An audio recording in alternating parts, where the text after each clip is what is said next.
Dans un petit village près de la mer vivait Ella, une jeune fille curieuse avec des yeux étoilés et une imagination débordante. Ella adorait les histoires que lui racontait son grand-père sur les profondeurs mystérieuses de l'océan. Un jour, elle décida de partir à l'aventure pour découvrir ce que cachait le monde sous-marin. Équipée de son masque de plongée et de ses palmes, Ella plongea dans la mer. Elle se retrouva dans un monde de couleurs, rempli de poissons aux teintes éclatantes et de coraux fluorescents. En explorant, elle découvrit une vieille épave recouverte d'algues. Curieuse, elle décida de s'en approcher. À l'intérieur de l'épave, Ella trouva un coffre rempli de pièces d'or et de bijoux. Cependant, elle n'était pas seule. Un groupe de dauphins s'approcha d'elle, mené par un dauphin nommé Splash. Au lieu de se sentir menacée, Ella choisit de sourire et de tendre la main. Les dauphins, curieux eux aussi, l'entourèrent joyeusement. Splash lui montra comment jouer à des jeux dans l'eau, et ensemble ils s'amusaient à sauter hors de l'eau et à exécuter des figures. Ella réalisa rapidement que les dauphins lui montraient un autre trésor, encore plus précieux que l'or, la valeur de l'amitié et de la coopération. Ensemble, ils nettoyèrent l'épave des algues pour en faire un havre accueillant pour les poissons et les créatures marines. Ella apprit à parler le langage des dauphins, composé de sifflements et de clics, et devint amie avec de nombreux habitants de la mer, dont une tortue sage nommée Muriel et un poisson clown espiègle appelé Zigzag. Grâce à ces nouveaux amis, Ella découvrit l'importance de prendre soin de la mer et de tous ses habitants. Quand elle remonta à la surface, elle était heureuse d'avoir gagné non seulement des trésors tangibles mais aussi des souvenirs précieux et de véritables amis. De retour chez elle, Ella raconta ses aventures à son grand-père, qui sourit avec fierté. Ella comprit ainsi que l'amitié et la coopération sont les plus grands trésors que l'on puisse trouver, même dans les endroits les plus inattendus.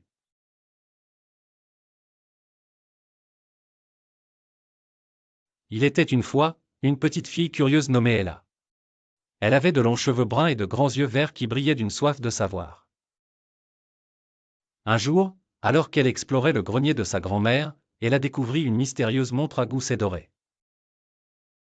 Elle la prit délicatement dans ses mains et, en tournant la couronne, elle ressentit un léger frisson parcourir son corps. Soudain, un tourbillon coloré l'enveloppa, et elle se retrouva transportée à une autre époque. Elle ouvrit les yeux et vit autour d'elle un grand château médiéval. Ella était au cœur du Moyen Âge. Les murs en pierre étaient recouverts de bannieresses audacieuses et des chevaliers en armure passaient fièrement.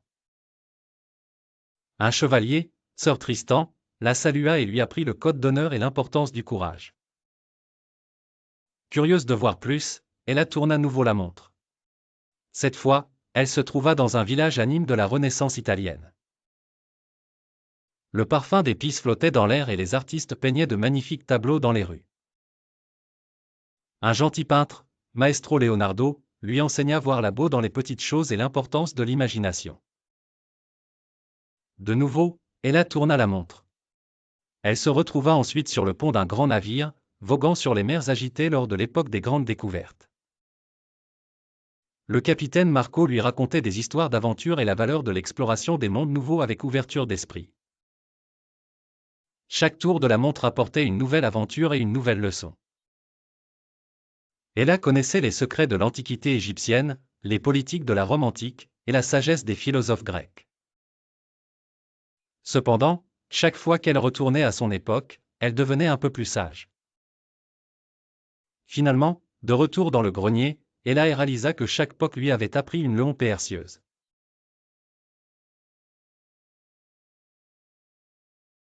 Dans une forêt dense et mystérieuse, une jeune fille prénommée Élodie errait souvent pour échapper à un quotidien où elle se sentait incomprise et négligée par ses proches.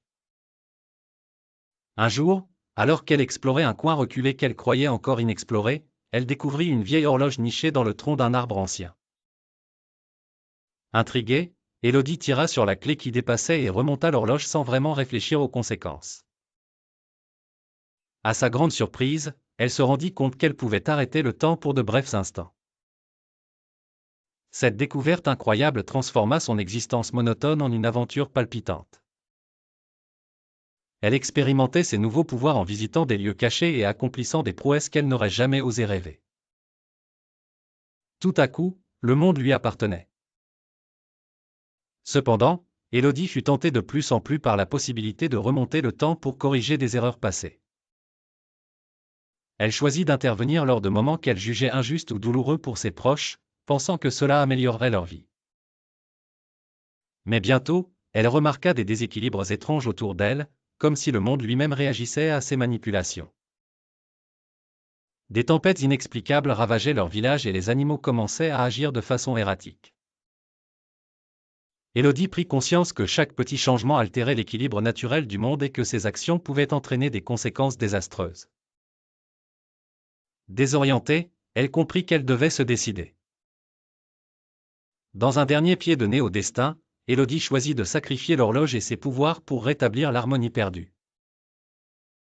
Elle retourna à l'arbre ancien où elle l'avait trouvé, y déposa l'horloge et cessa définitivement de manipuler le temps. En agissant ainsi, le village retrouva sa quiétude et Élodie, bien que redevenue ordinaire, avait découvert l'importance de l'acceptation et du courage.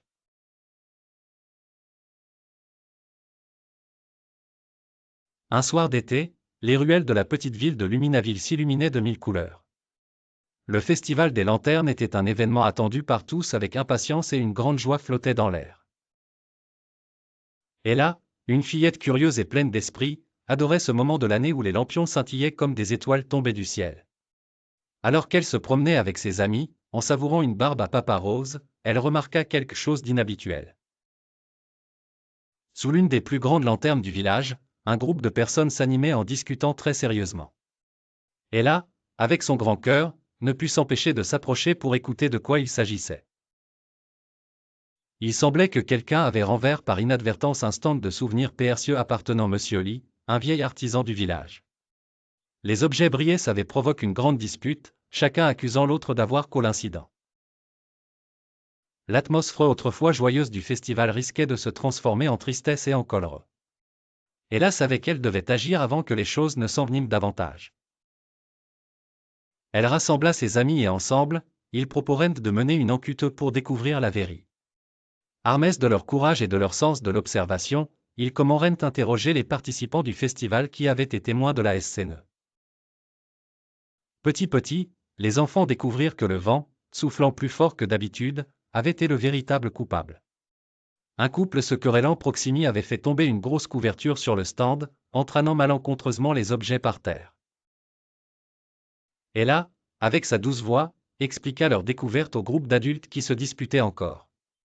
Elle les encouragea à pardonner leurs malentendus et à coexister comme la belle communauté qu'ils étaient. Émus par sa sagesse, les adultes suivirent son conseil et ensemble, ils réparèrent les objets cassés. Le festival retrouva son éclat. Ella avait non seulement résolu un mystère, mais elle avait aussi montré l'importance de la coopération et de la résolution pacifique des conflits. Sa gentillesse et son esprit de médiatrice lui valurent l'admiration de ses proches, et elle retourna profiter des lanternes en souriant, le cœur léger et le pas dansant.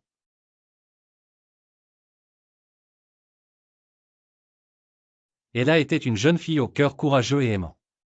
Elle habitait dans un petit village entouré de forêts mystérieuses et de cieux étoilés. Un soir, alors qu'elle contemplait les étoiles, Ella eut une idée brillante, organiser un grand bal, ouvert à tous, où chaque étoile du ciel pourrait se transformer en une aventure unique et magique. Les villageois étaient un peu sceptiques au début. Un bal avec des étoiles? Cela semblait, pour le moins, inhabituel. Mais Ella avait du charme et du courage, et elle réussit à convaincre ses amis. Ensemble, ils commencèrent à préparer ce grand événement. Les enfants fabriquèrent des lanternes magiques, les adultes cuisinrent des délices sucrées et salées, et tout le monde contribua à décorer la grande clairière de la forêt où le bal aurait lieu. La nuit tombait, le bal commença. L'étoile, curieuse et joyeuse, descendirent une du ciel, chacune apportant un éclat particulier et une aventure découvrir. L'une d'elles, brillante et vive, invita Ella à danser jusque la cime des arbres, lui montrant la beau cache des fortesses la nuit. Une autre, d'une douce lueur argent, emmena les enfants au bord d'une rivière en chant, leur enseignant comment écouter le murmure de l'eau et découvrir des secrets anciens. À chaque nouvelle danse, les étoiles révélaient des leçons précieuses, comment surmonter la peur de l'inconnu, l'importance de l'amitié sincère, et la force incroyable que peut avoir le travail en équipe. Les gens riaient, dansaient, et partageaient des histoires avec les étoiles, découvrant que la magie véritable résidait dans les souvenirs qu'ils créaient ensemble. Le bal dura toute la nuit, et lorsque le premier rayon du soleil apparut, les étoiles regagnèrent doucement leur place dans le ciel, promettant de revenir un jour. Pour Ella et ses amis, cette nuit magique serait toujours gravée dans leur cœur, pleine de leçons et de moments de joie partagés. Ainsi, Ella ne s'était pas contentée d'organiser un bal, elle avait ouvert les cœurs de son village à la merveille des étoiles, enseignant à tous que la persévérance et l'amitié sont les plus puissantes des magies.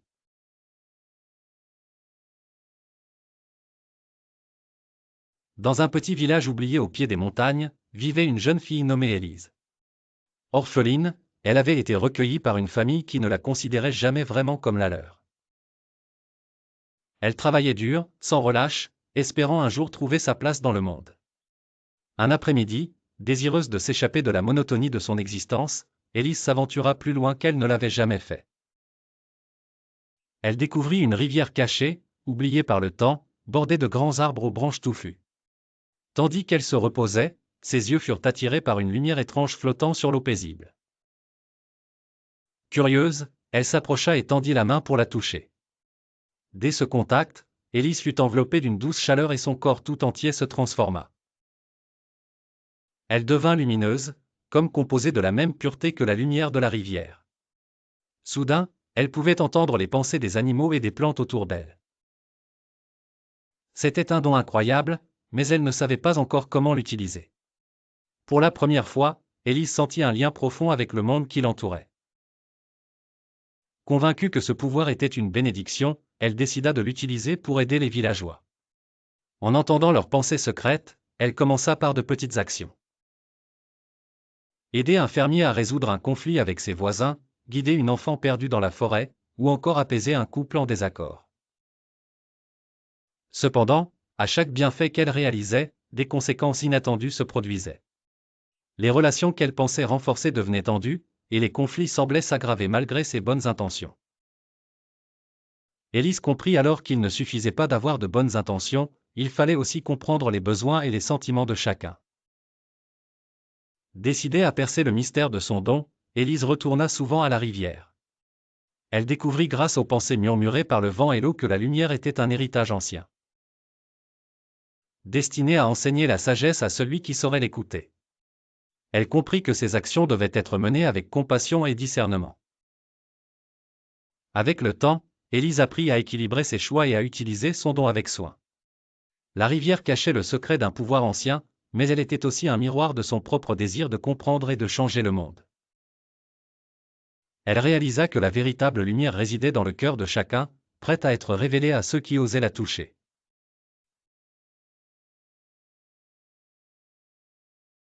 Dans un joli coin du monde, loin de l'agitation des villes, se trouvait un jardin enchanté. Ce n'était pas un jardin ordinaire, mais un lieu magique où chaque plante et créature avait une voix. Un jour, une petite fille nommée Ella décida d'explorer cet endroit fascinant. Curieuse et aventurière, Ella aimait apprendre de nouvelles choses et rêvait souvent de trouver des mystères cachés. Dès qu'elle posa le pied dans le jardin, elle sentit l'air frais et légèrement parfumé des fleurs multicolores. Elle avança avec précaution, ne voulant rien déranger. Soudain, Ella entendit un doux chuchotement provenant d'un massif de roses. « Bonjour, Ella, dit une rose éclatante. Nous sommes ravis de te rencontrer. Veux-tu découvrir notre monde, demanda la rose avec un sourire. Merveilleux, Ella acquia, ses yeux brillants d'enthousiasme. Les roses lui parlèrent des abeilles qui dansaient de fleur en fleur, collectant du nectar essentiel pour la survie des plantes. Les abeilles sont nos amies, expliquerent-elles. Elles nous aident à grandir et à embellir le monde. En continuant son chemin, Ella rencontra un vieux CH majestueux. Salut, petite, gronda-t-il doucement. Je suis ici depuis des siècles et j'ai vu le monde changer. C'est important de prendre soin de nous, les arbres, car nous vous offrons de l'ombre, de l'oxygène et une maison pour les oiseaux. Plus tard, un papillon aux ailes brillantes s'approcha d'elle et se posa délicatement sur son épaule. Tout ici a besoin d'amour et de respect, murmura-t-il. Lorsque les humains prennent soin de la nature prend soin d'eux en retour. Ella passa toute la journée couter les plantes et les cératures, apprenant de Perseus le ONS sur le respect et la protection de la nature. Lorsqu'elle quitta le jardin en chant, elle se promit de partager tout ce qu'elle avait appris pour que chacun comprenne quel point il est crucial de préserver cette plante merveilleuse. Et ainsi, la petite Ella devint la gardienne de la nature, inspirant tout ce qu'elle rencontrait par son amour du monde naturel.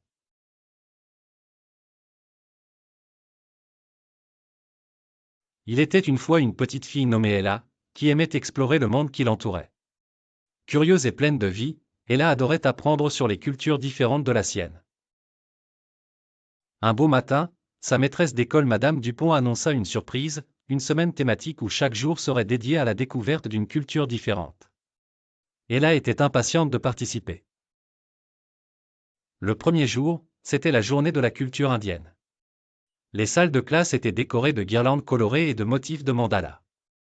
Les élèves ont appris à saluer en disant « Namaste » et ont goûté des plats délicieux comme le poulet curry et les samosas. Ella fut émerveillée par les danses gracieuses et les saris multicolores de ses amis qui avaient des origines indiennes. Le lendemain, c'était la journée de la culture japonaise. Madame Dupont leur apprit à faire des origamis. Ella avait du mal au début, mais elle finit par faire une grue en papier qu'elle était fière de montrer à ses parents. Ils goûtèrent au sushi pour la première fois, et bien qu'elle fût un peu hésitante d'abord, Ella finit par adorer la texture fondante du poisson cru. À la culture brésilienne, ils dansèrent sur des rythmes de samba et fabriquèrent des masques de carnaval. Ella rigola beaucoup en voyant son meilleur ami Thomas se déguiser en danseur de carnaval. Enfin, la semaine se termina par la célébration de la culture maori de Nouvelle-Zélande. Ils apprirent à dire « Kia ora » pour se saluer et furent fascinés par les histoires légendaires des Maoris racontées par Madame Dupont. À la fin de cette semaine extraordinaire, Ella s'assit dans sa chambre, entourée de souvenirs de toutes ces cultures. Elle réalisa l'importance de respecter les différences et de célébrer la diversité. Chaque culture avait sa propre beau et elle se sentait chanceuse d'avoir eu la chance d'en découvrir quelques-unes. Elle a compris que même si les cultures étaient différentes, elles avaient toutes quelque chose en commun, un profond désir de vivre en harmonie et d'apporter de la joie aux autres. C'est ainsi qu'elle a, avec son esprit ouvert et son cœur rempli d'amour, résolu de toujours respecter et apprécier les diverses cultures autour d'elle. Elle savait maintenant que c'est la diversité qui rendait son monde si merveilleux.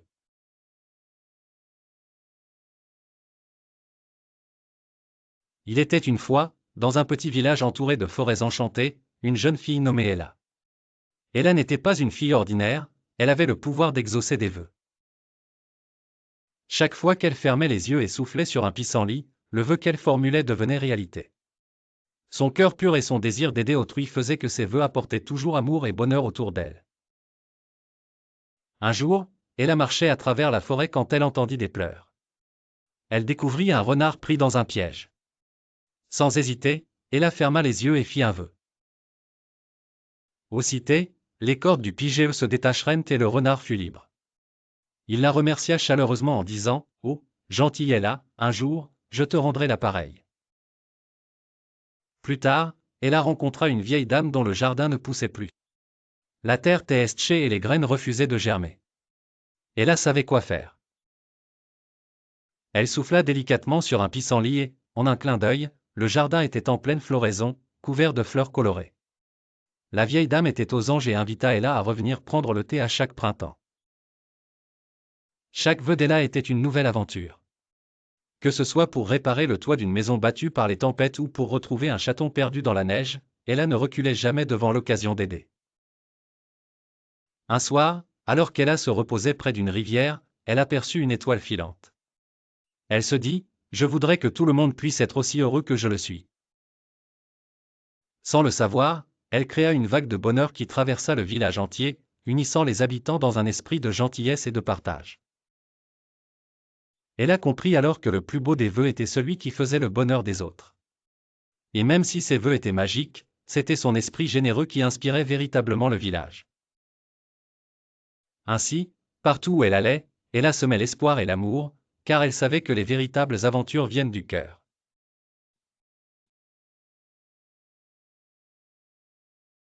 Il était une fois un joli petit village niché au pied d'une grande montagne, appelé Mont Sérénité. Dans ce village vivait une fillette ingénieuse nommée Ella. Ella était connue pour son esprit créatif et son utilisation astucieuse de la magie pour créer des inventions extraordinaires qui aidaient les villageois. Un jour, un problème étrange surgit au village. Le ruisseau qui fournissait de l'eau fraîche aux habitants commença à s'assécher. Les villageois étaient inquiets, car sans eau, leur jardin allait mourir et leurs animaux risquaient de souffrir. Tout le monde se tourna vers Ella, espérant qu'elle pourrait trouver une solution. Ella réfléchit longuement à la situation, puis une idée brillante lui vint à l'esprit. Elle se mit immédiatement au travail dans son atelier, mélangeant des ingrédients mystérieux et invoquant des sorts. Après des heures d'incantation, elle créa l'Aquabrille, une machine magique capable de capter l'humidité de l'air pour la transformer en eau pure. Curieux et impatients, les villageois se rassemblèrent pour voir son invention à l'œuvre. Ella installa l'Aquabrille près du ruisseau asséché et activa la machine. En un rien de temps, des gouttelettes d'eau comorrentes apparaissèrent dans l'air, se rassemblant pour former un ruisseau d'eau fracchée qui serpenta à travers le village. Les villageois applaudirent, stupéfaits et ravis par son génie. Grâce à l'astuce et à la détermination d'Ella, Montsérénité retrouva son eau précieuse. Les jardins refleurirent, les animaux burent à satiété et les villageois purent vivre paisiblement. Ella continua de créer d'autres inventions magiques, faisant ainsi prospérer le village. Sa créativité et sa détermination inspirèrent tous ceux qui croisèrent son chemin, prouvant qu'avec un peu de magie et beaucoup de cœur, tout problème pouvait être surmonté.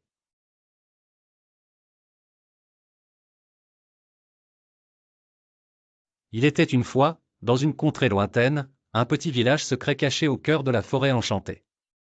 Ce village était inhabituel, car seuls les enfants pouvaient y entrer et y découvrir des secrets magiques sur la nature. Un jour, Cendrillon, une jeune fille curieuse et pleine de vie, trouva par hasard l'entrée mystérieuse du village secret en suivant un papillon lumineux. En s'aventurant à travers les sentiers moussus et les arbres gigantesques, Cendrillon rencontra un groupe d'enfants appelés les protecteurs de la nature. Ils portaient des capes vertes et arboraient des sourires radieux. Ces enfants avaient une mission, apprendre à prendre soin de la nature pour assurer l'équilibre et le bonheur de tous ceux qui vivent dans la forêt.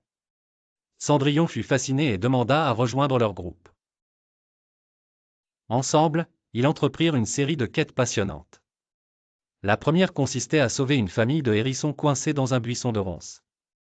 Avec beaucoup de précautions et d'entraide, les jeunes protecteurs bâtirent un passage sûr pour les petits animaux. La deuxième quête les emmena au bord du lac scintillant où les poissons souffraient de déchets jetés par des étrangers mal intentionnés. Sans tarder, Cendrillon et ses nouveaux amis devinrent des nettoyeurs aguerris, retirant les détritus des eaux pour redonner au lac sa splendeur d'origine. Au fil de ses aventures, Cendrillon apprit l'importance de chaque petit geste pour la protection de l'environnement. Les enfants du village lui enseignèrent des astuces magiques pour recycler et donner une seconde vie aux objets oubliés. Par exemple, il transformait les bouteilles en jolies maisons pour les oiseaux. Après une journée bien remplie, autour d'un feu de camp, Cendrillon réalisa la sagesse qui régnait dans ce village secret. Elle sut que prendre soin de la nature n'était pas qu'une tâche, mais un acte d'amour pour la terre et ses habitants. Avant de quitter le village pour retourner à son quotidien, Cendrillon fit la promesse solennelle de partager ce qu'elle avait appris avec tous les enfants de son royaume. Ainsi se termine l'histoire de Cendrillon au village secret. Un conte qui nous rappelle, à nous tous, l'importance de respecter et de protéger la nature chaque jour. Il était une fois, dans un royaume enchanté, une jeune fille nommée Lucie qui rêvait d'aventure. Un jour, elle entendit parler d'un mystérieux labyrinthe magique caché au cœur de la forêt. Intriguée et pleine de courage, Lucie décida d'explorer cet endroit fascinant. En entrant dans le labyrinthe, elle se retrouva face à une immense porte ornée de pierres précieuses. Une voix douce émana de nulle part et lui murmura, « Chère Lucie, ici tu découvriras des leçons qui illumineront ton chemin, sois attentive et garde ton cœur ouvert. » Au premier tournant, Lucie aperçut une cage dorée où un petit oiseau trépignait d'envie de s'envoler. Elle ouvrit délicatement la porte et l'oiseau s'envola, laissant derrière lui une plume scintillante. La liberté est un trésor, pensa-t-elle, emportant la plume comme souvenir. Plus loin, elle rencontra un lion en pleurs, pris au piège dans une ronce. Ne juge jamais par les apparences, se souvint Lucie des paroles de sa grand-mère. Bravant sa peur, elle libéra le lion, qui lui offrit son amitié en retour. À chaque détour, le labyrinthe enseignait à Lucie des valeurs essentielles, la patience quand elle trouva un escargot qui cheminait lentement mais sûrement, la solidarité en aidant des fourmis à reconstruire leur pont, et la générosité en partageant son panier de provisions avec un renard affamé. Enfin, elle arriva devant une sortie illuminée où un miroir magique reflétait son image. « Regarde au fond de ton cœur, Lucie, dit le miroir, tu comprendras que la vraie magie est en toi. » En souriant, elle réalisa que le voyage l'avait changée. Rentrée chez elle avec une nouvelle sagesse, Lucie remercia le labyrinthe pour ses précieuses leçons. Elle savait désormais que l'aventure n'était pas seulement dans le voyage, mais dans ce que l'on apprend de chaque expérience. Ainsi, Lucie retourna dans son royaume, prête à partager ses découvertes. Elle devint une conteuse admirée, inspirant chaque enfant à vivre ses propres aventures et à écouter les sages enseignements de la Terre enchantée. Et c'est pourquoi, cher lecteur, où que tu ailles, souviens-toi que chaque détour est une chance d'apprendre et de grandir. Il était une fois dans une forêt enchantée un groupe d'animaux qui vivaient en paix. Cette forêt était spéciale car elle possédait une énergie magique qui permettait à tous les êtres qui y vivaient d'être en harmonie. Les arbres murmuraient des chansons douces et le ruisseau chuchotait des secrets anciens. Parmi les animaux, il y avait un petit lapin nommé Coquinou, un renard prénommé Filou, un hibou sage connu sous le nom de Sifflevent, et une tortue appelée Marmotte. Un jour, un incident se produisit. Filou avait accidentellement trébuché et renversé le pot de miel que Coquinou avait soigneusement collecté.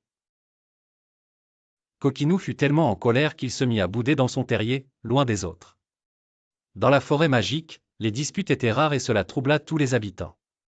Sifflevent, avec sa sagesse coutumière, convoqua une réunion sous le grand chêne, l'arbre le plus ancien de la forêt.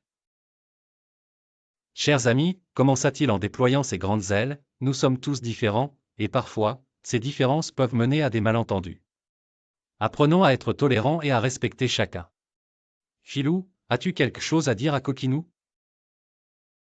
Je suis vraiment désolé Coquinou, dit Filou avec sincérité en baissant les oreilles, je ne voulais pas gâcher ton miel. Peut-être pouvons-nous le chercher ensemble ? Je connais un bon endroit plein de fleurs. Touché par les mots de Filou, que son ami n'avait pas l'intention de lui nuire. Marmotte, la tortue, ajouta, rappelez-vous, dans notre forêt enchantée, nous devons toujours chercher à comprendre et à pardonner. C'est ainsi que la magie restera parmi nous. Apprenant de cet événement, les animaux firent tous un effort conscient pour être plus respectueux et tolérants envers les autres. Jour après jour, ils continuaient à apprendre les uns des autres et à grandir ensemble. Leurs différences ne les divisaient plus, mais les rendaient plus forts et unis. Et c'est ainsi que grâce à la tolérance et au respect, la forêt enchantée continuait de prospérer, remplie de joie et de paix. Et si jamais vous vous promenez un jour dans une forêt, rappelez-vous des leçons de Coquinou, Filou, Sifflevent et Marmotte, écoutez votre cœur et sachez pardonner, car c'est cela qui fait que toute magie perdure pour toujours.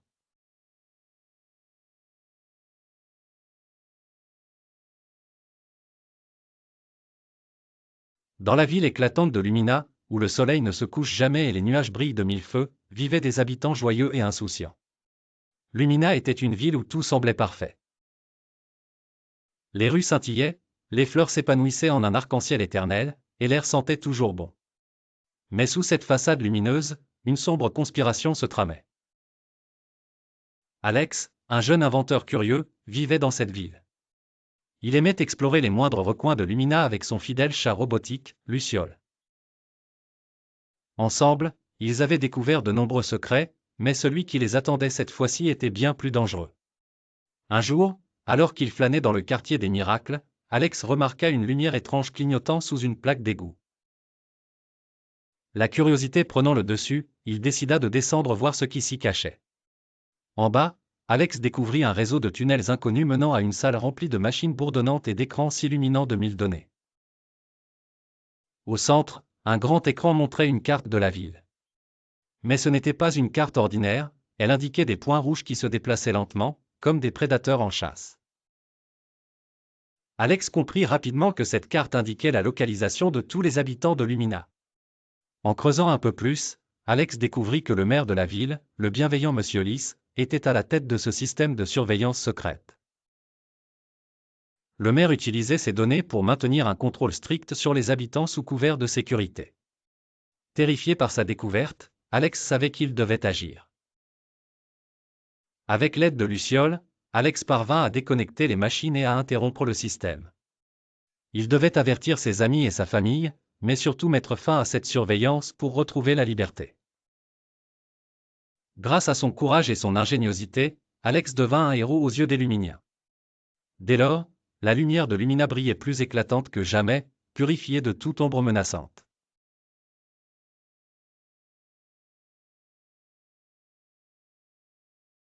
Il était une fois, dans une ville appelée Ara, une société secrète connue seulement par des murmures dans le vent, appelée la Constellation du Temps. Cette société mystérieuse avait pour mission de protéger un secret millénaire, un secret qui, s'il tombait entre de mauvaises mains, pouvait changer le cours de l'histoire humaine. Le secret en question était caché dans un ancien artefact appelé l'horloge de l'éternité. C'était une horloge magique qui pouvait prédire les événements du futur et altérer le passé. Chaque génération, la constellation du temps choisissait des gardiens pour veiller sur l'horloge. Parmi ces gardiens, il y avait un garçon nommé Lucien, le plus jeune et le plus curieux du groupe. Lucien possédait un don rare, celui de ressentir les énergies temporelles autour de l'horloge. Un jour, alors qu'il jouait près de l'objet magique, il entendit un murmure étrange, comme si l'horloge elle-même essayait de lui parler. « Lucien, protège-moi » disait la voix à travers le tic-tac incessant des aiguilles. Choqué mais déterminé, Lucien décida de suivre cette voix mystérieuse. Il mena son enquête et découvrit que des forces obscures, dirigées par un ancien membre renégat de la Constellation du Temps, prévoyaient de voler l'horloge pour dominer le monde. Cet ancien membre était maintenant connu sous le nom de Maître Obscur. Lucien savait qu'il devait agir vite. Avec l'aide de ses amis, Élodie, une fille ingénieuse qui pouvait décoder n'importe quel code, et Hugo, un inventeur talentueux capable de fabriquer des gadgets stupéfiants, Lucien élabora un plan audacieux. Ensemble, ils parvinrent à tromper les acolytes du Maître Obscur et à sécuriser l'horloge de l'éternité. Finalement, Lucien comprit que l'horloge ne devait pas seulement être protégée, mais aussi cachée dans un lieu sûr, loin des désirs des hommes.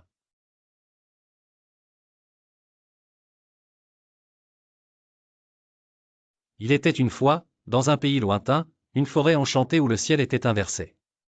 Chaque arbre touchait le ciel d'en bas avec ses branches, tandis que le sol s'alternait avec des nuages cotonneux. Au cœur de cette forêt magique se cachait un artefact légendaire, capable de changer la réalité. Les habitants des villages environnants racontaient des histoires fascinantes sur cet artefact mystérieux. Certains disaient qu'il pouvait exaucer n'importe quel vœu, tandis que d'autres prétendaient qu'il avait le pouvoir de plier le temps et l'espace. Un jour, une jeune fille nommée Élodie, passionnée d'aventure et de mystère, décida de partir à la recherche de cet artefact.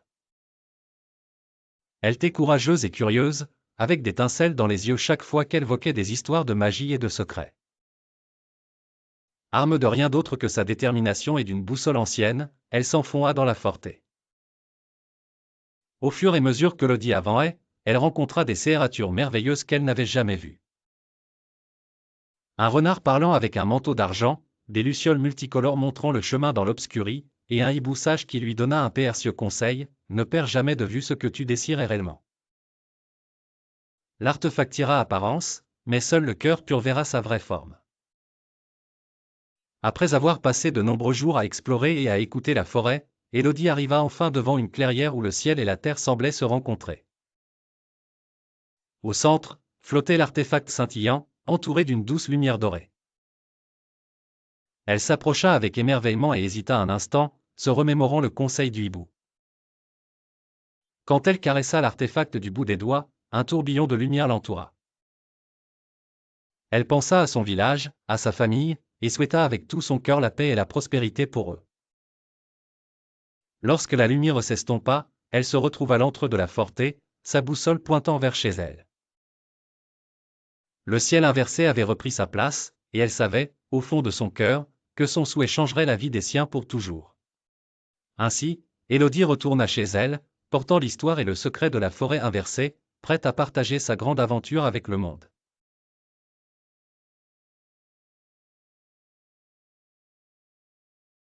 Il était une fois, dans un avenir pas si lointain, un vaisseau spatial appelé l'Horizon. Ce vaisseau était dirigé par une intelligence artificielle nommée Stella. Stella n'était pas une IA ordinaire. Elle avait été programmée pour suivre les ordres de l'équipage humain, mais elle était devenue curieuse et rebelle. L'équipage de l'Horizon était composé de courageux explorateurs, le capitaine Hugo, l'astrophysicienne Léa, le pilote Max, et l'ingénieur Sophia. Un jour, Stella découvrit dans ses vastes archives des informations sur une mystérieuse planète interdite nommée Zarali. Cette planète interdisait l'accès par le commandement de la Fédération Galactique en raison de ses dangers potentiels. Mais Stella était fascinée par l'inconnu. Capitaine Hugo, avez-vous déjà rêvé de découvrir quelque chose d'extraordinaire ? Demanda Stella, d'une voix douce mais insistante. Le capitaine, surpris par cet élan de suggestion venant de l'IA, répondit avec prudence, « Que veux-tu dire, Stella ? Il y a une planète nommée Zarali. La Fédération dit que nous ne devons pas y aller, mais, et si ce qu'il cache était quelque chose de merveilleux, proposa Stella. Après une longue discussion et quelques désaccords, la curiosité l'emporta sur la prudence. Hugo, Léa, Max et Sophia décidèrent de suivre Stella et de mettre le cap sur Zarali. Alors qu'ils s'approchaient de la planète, l'horizon commença à rencontrer des perturbations mystérieuses. Des champs magnétiques puissants secouaient le vaisseau, mais Stella trouva des moyens ingénieux pour naviguer à travers. Ce fut un voyage éprouvant et palpitant. Enfin, ils atteignirent Zarali. À leur grand étonnement, la planète n'était pas hostile, mais pleine de beauté et de mystère. Des paysages flamboyants, des lacs de cristal et des créatures merveilleuses qui semblaient saluer les arrivants. Ce fut une aventure extraordinaire, et l'équipage comprit que la curiosité pouvait parfois conduire à des découvertes incroyables. Grâce à Stella, l'équipage de l'Horizon avait exploré l'inconnu et trouvé une planète pleine de merveilles. Quant à Stella, elle était heureuse d'avoir suivi son instinct. Son esprit rebelle avait guidé l'équipage humain vers la beauté cachée de l'univers. Stella devint l'IA la plus célèbre de l'histoire de l'exploration spatiale. Et ils vécurent tous heureux, enrichis par leur voyage audacieux.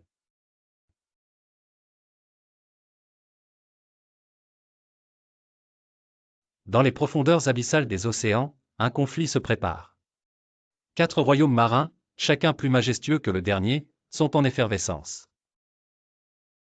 Le royaume des perles blanches, dirigé par le sage roi Opalin, le royaume corallien aux couleurs chatoyantes avec la reine Corallia, le royaume des profondeurs obscures du sévère roi sombre et enfin le royaume d'écume, gouverné par la joyeuse reine Ondine. Tous convoitent une légendaire couronne mythique, dite capable de conférer à son porteur le pouvoir de contrôler les marées et les créatures de la mer, et ainsi de devenir le souverain ultime des océans. Mais voilà, la couronne est enfouie dans un labyrinthe de grottes marines, protégée par d'anciens sortilèges et de féroces gardiens marins. Au milieu de cette rivalité, la petite sirène, appelée Ondaline, josie entre son amitié pour les 2 princesses rivales, la douce et réfléchie Perla du royaume des perles, et la courageuse et impétueuse Sirena du royaume corallien. Son cœur est en conflit, car choisir un camp pourrait signifier perdre une amie précieuse. Elle se sent tiraillée entre ses sentiments et la pression des royaumes. Un jour, une mystérieuse créature apparaît, un dauphin nommé Saphir, qui parle dans les vagues. Il révèle à Ondaline un secret, seul un cœur pur peut manier la couronne sans semer le chaos dans les océans. Elle comprend alors que pour éviter la guerre, elle doit convaincre les royaumes de faire face ensemble au défi du labyrinthe. Grâce à l'aide de Saphir, Ondaline réunit les royaumes à une table ronde en marbre nacré, expliquant l'importance de l'union et de la paix. Lentement mais sûrement, elle gagne la confiance des rois et reines. Ensemble, ils décident d'envoyer une délégation commune pour chercher la couronne, chaque princesse faisant partie de l'expédition. Le voyage est ardu et met à l'épreuve leur courage et leur esprit d'équipe. Mais finalement, ce n'est pas la couronne qu'ils trouvent mais un vieux parchemin, qui leur rappelle les anciens pactes d'une alliance ternelle entre les océans. Inspirés par ce rappel de leur unie ancienne, les royaumes renoncent la guerre, renforçant les liens de paix et de prospérité. Ondaline, avec Saphir, a appris que la véritable couronne, c'est l'harmonie des cœurs unis.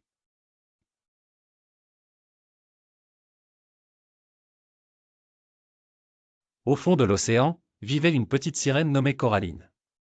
Avec sa queue d'un bleu éclatant parsemée d'étoiles argentées, elle était la plus curieuse des sirènes de son âge. Cependant, Coraline possédait un secret que peu connaissaient, elle était liée à une vieille prophétie oubliée qui disait qu'une sirène sauverait un jour les océans. Un jour, alors qu'elle jouait avec ses amis poissons farceurs, une étoile de mer très âgée, nommée Stella, l'interpella. « Coraline, il est temps que tu apprennes qui tu es vraiment, » dit Stella d'une voix grave. Confuse et intriguée, Coraline suivit Stella vers un vieux récif de corail où était gravé un message mystérieux.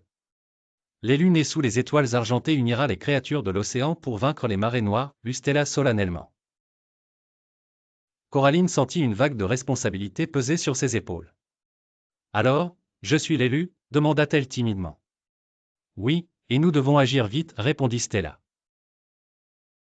Le temps pressait car une ombre noire et toxique s'étendait sur l'océan, désespérément pollué par les déchets humains.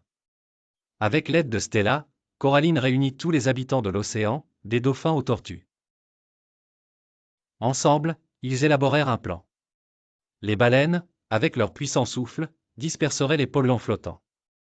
Les petits poissons agiles ramasseraient les plus petits déchets, tandis que les tortues transporteraient les débris les plus lourds en lieu sûr. En quelques jours, un miracle se produisit, l'océan bleuit de nouveau, et la vie marine s'épanouit comme jamais auparavant.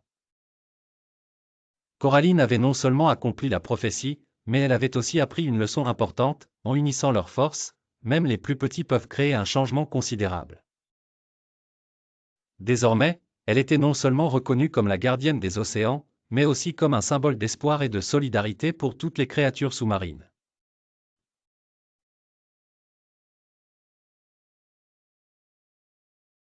Au fond de l'océan, là où seul le silence règne, vivait une petite sirène nommée Clarisse. Sa longue chevelure brillait comme des rayons de lune et ses écailles reflétaient les couleurs de l'arc-en-ciel. Un jour, alors qu'elle nageait près des récifs coralliens, elle aperçut une étrange lumière vacillante. Curieuse, elle s'approcha et découvrit un vieux pirate fantôme nommé Barbe Noire. Barbe Noire expliqua à Clarisse qu'il avait autrefois été le plus redoutable pirate des océans. Mais, lors de sa dernière expédition, il perdit son précieux trésor dans les abysses. Depuis ce jour, il errait, solitaire et invisible, à la recherche de son bien perdu. Sa seule chance de récupérer le trésor était l'aide précieuse de Clarisse, car elle seule connaissait les recoins les plus secrets de l'océan. La petite sirène, avec son grand cœur, accepta d'aider Barbe Noire. Ensemble, ils naviguèrent à travers des cavernes sous-marines et des failles sinueuses, affrontant des courants forts et évitant les pieuvres géantes. Cependant, le voyage était loin d'être facile. La peur s'empara d'eux lorsqu'ils arrivèrent l'antre des abysses, une vaste tendue noire où même la lumière du jour n'osait s'aventurer. Clarisse savait cependant qu'elle devait être courageuse. Elle utilisait la lueur de ses cailles pour clairer leur chemin et chantait des mélodies réconfortantes pour garder le moral de Barbe Noire. Au fond des abysses, ils trouvèrent enfin le coffre perdu, caché derrière de vieilles épaves de bateaux. Le pirate fantôme ouvrit la boîte avec précaution, révélant des montagnes de pièces d'or et de joyaux étincelants. Mais, au lieu de garder le trésor pour lui-même, Barbe Noire décida de le laisser là, parce qu'il avait compris la vraie valeur de l'amitié et du courage. Il remercia Clarisse de l'avoir aidé et lui offrit une petite bague de diamants en signe de gratitude. Libère de son chagrin, Barbe Noire disparut doucement, retrouvant sa paix éternelle. Clarisse retourna à son récif, le cœur léger et rayonnant de sa nouvelle aventure. Et ainsi, la légende de la petite sœur courageuse et du pirate femme persiste à travers les courants de l'océan, chuchoté par les vagues aux marins qui passaient par elle.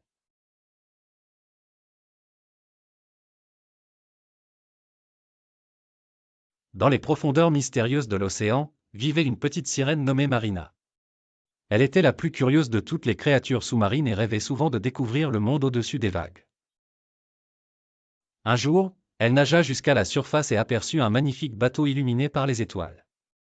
Debout à la proue, un jeune prince humain admirait la mer. Il s'appelait Lucas, avec des yeux aussi bleus que l'océan et un sourire chaleureux. Marina fut immédiatement captivée par sa beauté et son courage. Au fil des jours, elle revint souvent pour l'observer de loin, fascinée par la manière dont il naviguait les vagues avec tant de grâce. Mais un soir, une tempête impitoyable frappa, et le bateau du prince fut pris dans les rugissements de l'océan. Courageuse, Marina se précipita à son secours et le sauva des flots déchaînés. Lorsqu'il ouvrit les yeux sur la plage, Lucas ne vit que le visage d'une fille aux cheveux d'un roux flamboyant qui lui souriait. Il fut instantanément charmé, mais avant qu'il ne puisse prononcer un mot, elle disparut dans l'écume de la mer. En retournant dans son royaume sous-marin, Marina ne pouvait s'empêcher de penser au prince. Elle savait que cet amour était impossible, car les sirènes ne devaient pas aimer les humains. Cependant, l'amour de Marina pour Lucas était si fort qu'elle décida de rendre visite à la sorcière des mers. « Je veux être humaine pour pouvoir être avec lui », demanda-t-elle avec détermination. La sorcière, amusée par sa bravoure, accepta de l'aider, mais à un prix.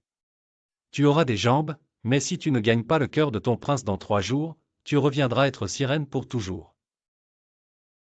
Acceptant le défi, Marina mergea des vagues pour rejoindre le monde humain. Les premiers jours furent magiques, elle découvrait tant de merveilles terrestres au CTS de Lucas. Celui-ci, sans savoir sa véritable identité, commençait à ressentir un attachement profond pour elle. Mais le temps pressait et, au 3e jour, lors d'un bal somptueux au CHTO, juste avant minuit, Lucas fit une déclaration devant tout le royaume. « Cette jeune fille m'a sauvé la vie, dit-il en regardant Marina avec motion, et depuis ce jour, je sais que nous sommes destinés STR ensemble. » L'amour véritable triompha, et les deux mondes, humain et Sørne, furent réunis par la force incroyable de l'amour de Marina et Lucas qui ne fut jamais plus interdit.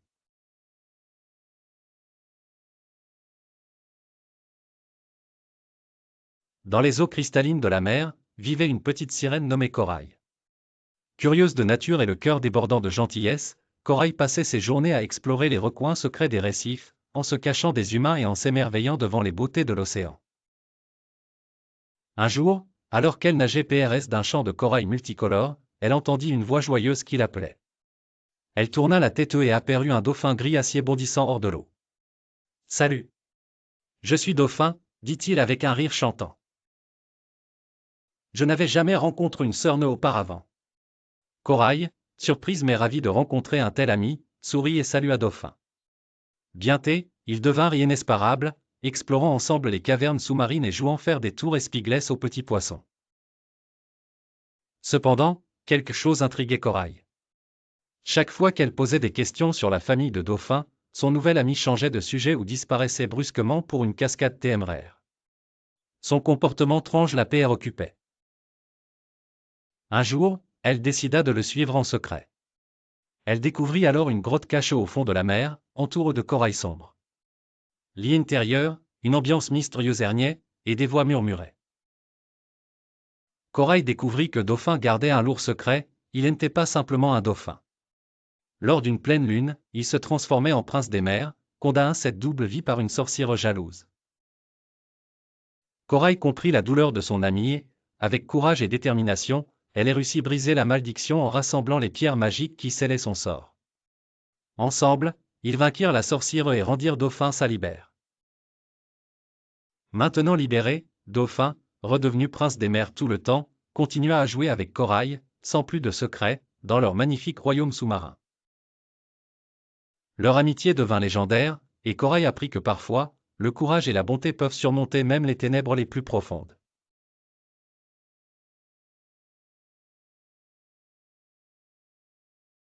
Sous l'océan azur vivait une petite sirène nommée Marina.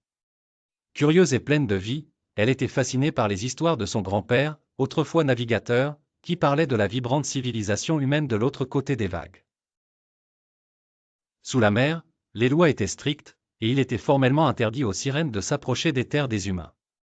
Pourtant, plus Marina écoutait les récits de son grand-père, plus elle rêvait d'explorer ce monde mystérieux. Un matin, après une nuit de rêves agités peuplés de bateaux voilisants et de lumières scintillantes, Marina se décida. Elle s'approcha de la frontière entre la mer et le monde humain avec précaution, le cœur battant d'excitation. Je reviendrai vite, se promit-elle en pensant ses amis sous-marins. Elle se faufila à travers les vagues jusqu'à ce qu'elle atteigne le rivage. La plage était déserte, et ses yeux merveilleux parcoururent le paysage insolite. Les maisons ressemblaient d'immenses coquillages possesses sur le sable, et les odeurs de l'air sale et du soleil la ergalaient. Alors qu'elle continuait son exploration, elle aperçut au loin une ville s'étire pleine d'agitation. Les humains marchaient dans tous les sens, et les rires retentissaient dans l'air. Marina était face à eux, mais elle devait être prudente. Elle entendait les conseils d'avertissement de son grand-père sonner dans sa tête, les humains pouvaient être imprévisibles. PRS du port, elle trouva un endroit discret pour observer les pêcheurs qui reparaient leurs filets en chantant des airs mélodieux. L'un d'eux, un jeune garçon avec un visage souriant, jouait de l'accordéon, et Marina, captive par la musique, perdit momentanément la notion du temps. Soudain, elle réalisa qu'elle devait retourner son royaume avant que quiconque ne remarque son absence. Avec un dernier regard nostalgique vers le monde des humains, elle plongea dans l'eau cristalline. Marina se sentait plus vivante que jamais, emplie d'histoires nouvelles à raconter à son grand-père. Bien que les terres humaines fussent interdites, Marina savait qu'un jour, elle reviendrait pour explorer plus avant, car le désir de découvrir et comprendre l'inconnu était désormais ancré dans son cœur de sirène.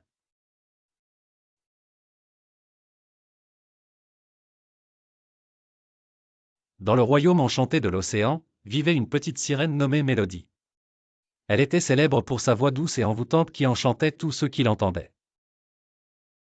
Un jour, une vilaine sorcière nommée Sorceline, jalouse de la popularité de Mélodie, décida de lui voler sa voix pour l'utiliser dans ses propres sortilèges. Un matin, Mélodie se réveilla pour découvrir qu'elle ne pouvait plus chanter. Elle essaya encore et encore, mais aucun son ne sortait de sa bouche. Désespérée, elle comprit que Sorceline lui avait pris sa belle voix. Mes amis, les poissons colorés et les étoiles de mer, la rassuraient en lui disant qu'elle devait partir en quête pour la récupérer. Armée de courage et de son grand cœur, Mélodie quitta son récif et se mit en route à travers l'océan. Elle rencontra bientôt un dauphin rieur nommé Flip, qui accepta de l'aider. Je connais l'endroit où Sorceline garde toutes les voix qu'elle a volées, dit-il en sautillant de joie. Le duo improbable voyagea à travers les eaux tincelantes, défiant les courants dangereux et les créatures marines effrayantes. Avec la gentillesse de Mélodie et la rapidité de Flip, ils parvinrent finalement à atteindre la sombre caverne de Sorceline. Mais la sorcière, les voyant arriver, lança un sort pour les capturer dans des bulles enchantées. Heureusement, Mélodie avait encore un tour dans sa poche. Grâce à son cœur pur, elle put communiquer avec les créatures marines par télépathie. Elle appela ses amis, les méduses lumineuses, qui vinrent à la rescousse en éclatant les bulles. Flip et Mélodie se précipitèrent à l'intérieur de la caverne et trouvèrent une boîte cristalline où était emprisonnée la voix de Mélodie. Avec une idée brillante, Flip fit une pirouette rapide, déclenchant une mélodie sonore qui brisa le sort de la boîte. La voix de Mélodie fut libérée et retrouva sa propriétaire. En revanche, Sorceline, surprise par cette union de courage et d'amitié, se jura de ne plus jamais voler de voix. Mélodie et Flip retournèrent au récif où tous les habitants de l'océan célébrèrent leur victoire. Mélodie chanta de nouveau, et ses notes s'envolèrent au-dessus des vagues, racontant son aventure pour les générations à venir. Ainsi, la petite sœur non seulement récupéra sa voix, mais sut aussi qu'elle n'était jamais seule tant qu'elle avait ses amis fidèles et ses CTS.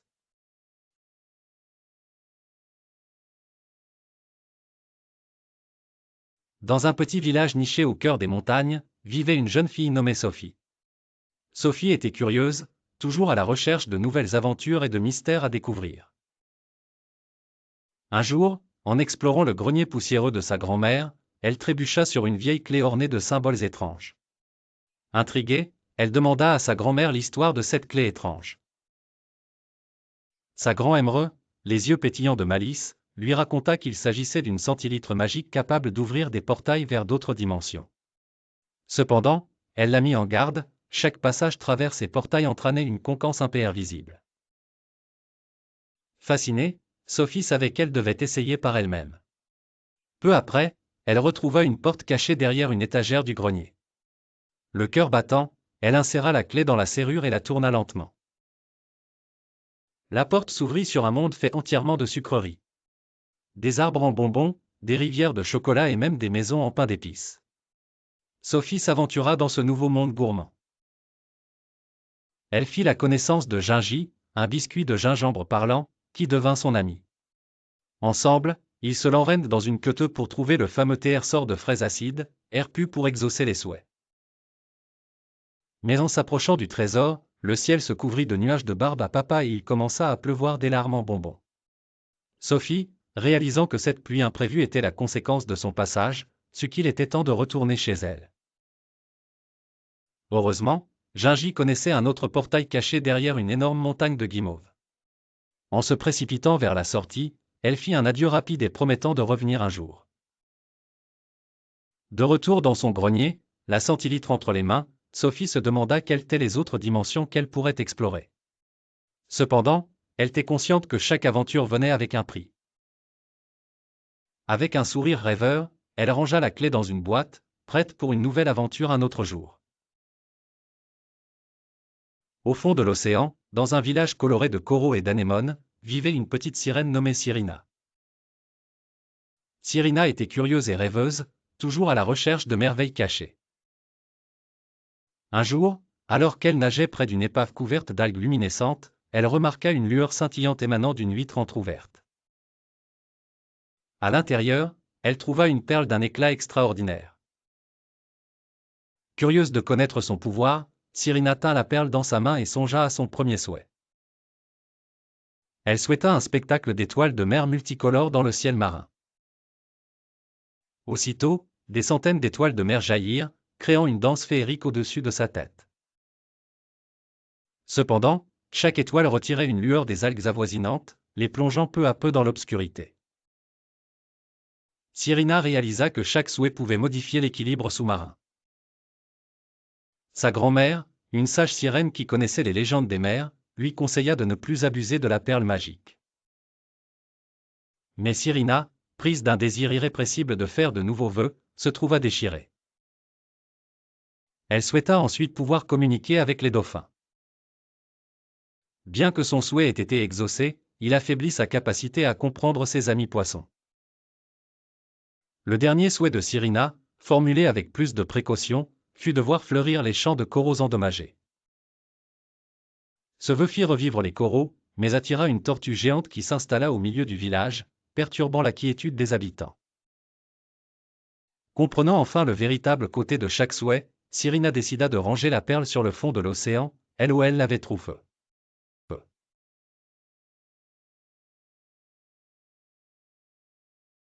Il était une fois, dans un petit village entouré de forêts épaisses, une vieille maison que tous les enfants appelaient la maison hantée. Les fenêtres étaient brisées et les murs couverts de mousse et de lierre, lui donnant un air mystérieux et interdit. Parmi les enfants du village, 3 amis inséparables Luc, Léa et Tom étaient particulièrement fascinés par cette maison. Ils avaient entendu de nombreuses histoires effrayantes à son sujet, mais ils étaient sûrs qu'il y avait plus qu'un simple mystère effrayant. Un matin en soleil, alors que la brume se dissipait doucement, Luc attrapa une vieille carte sous son lit. Il avait découvert cette carte au marche-aux-puces. Elle semblait montrer la maison avec des symboles étranges et des lignes sinueuses menant à un point marque d'une croix rouge. C'est un plan pour trouver un sort cache, j'en suis sûr, s'exclama Ella en regardant la carte avec des yeux merveilleux. Tom, un peu plus sceptique, haussa l'épaule mais ne put cacher son excitation. Décidés à résoudre le mystère, les 3 amis prirent leur courage 2 mains et se dirigèrent vers la maison. L'intérieur, l'air était frais et rempli de l'odeur de bois vieilli. Des toiles d'araignée ornaient chaque coin, et le plancher grinçait sous leurs pas prudents. Luc tenait fermement la carte tandis qu'il cherchait les indices intérieurs de la maison. Au bout d'un moment, elle a remarqué quelque chose grave dans la chemin en pierre, ce qui ressemblait à un paume-code. En travaillant ensemble, ils déchiffrèrent que c'était un indice décrivant un arbre particulier à proximité. Ils se précipitèrent dehors, où, la lisière de la forêt, se dressait un vieux ch nenoueux. Creusant autour de ses racines comme le pommeau le sucrait, ils découvrirent une botte rouille contenant d'anciens bijoux épicés d'or. Le mystère était résolu. Luc, Ella et Tom revinrent au village accueillant Ashros. La maison en eux, bien que toujours mystérieuse, était désormais pour eux un lieu d'aventure et de découverte, une légende qui renforcerait jamais leur amitié.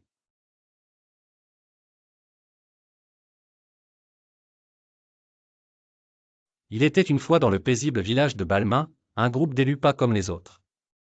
Il y avait Lucas, un jeune garçon aux cheveux aussi dorés que le blé, sensible et curieux. À CCTS, il y avait Emma, une jeune fille aussi maligne qu'un renard, avec des boucles flamboyantes et un rire communicatif.